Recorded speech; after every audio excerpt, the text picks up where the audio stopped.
Now, big news out of the US today that former President Donald Trump is suing the woman he defeated for the White House, former First Lady Hilary Clinton. Trump is suing for tens of millions of dollars, taking on the whole Russia collusion thing head on.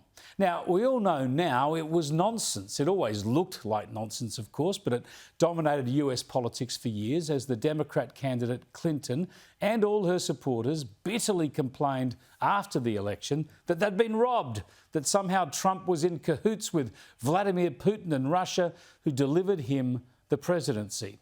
This led to impeachment proceedings and investigations after investigation, and in the end, while it created maximum interference for Trump and endless fodder for the leftist media, it turned out that it was the purveyors of the conspiracy theory claims who were cooking up the conspiracy theory.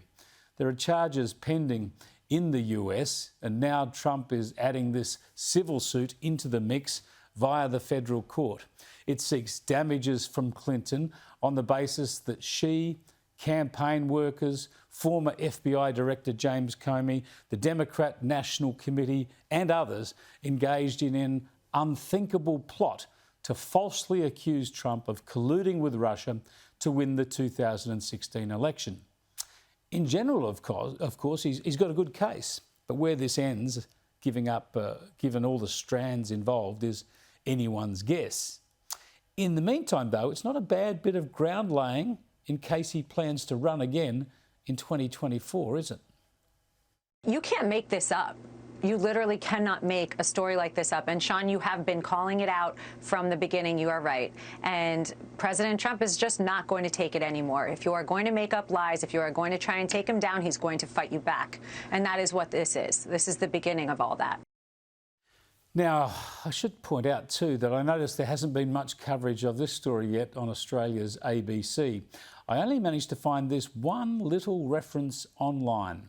They'll have to give it some more coverage soon, I would think. But of course, one reason they'll be embarrassed by this news is that they wasted your money going overboard on the Russia collusion story, misleading Australians with countless stories, a podcast series, and even an expensive 3-part series on one of their flagship television current affairs programs, fully backing in the mad Russian collusion delusion.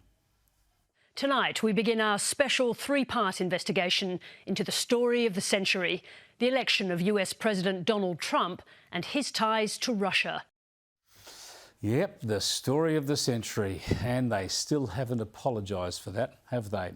Instead of pretending Vladimir Putin had designs on the White House, they might have done better to spend our money interrogating Russia's aims over Ukraine.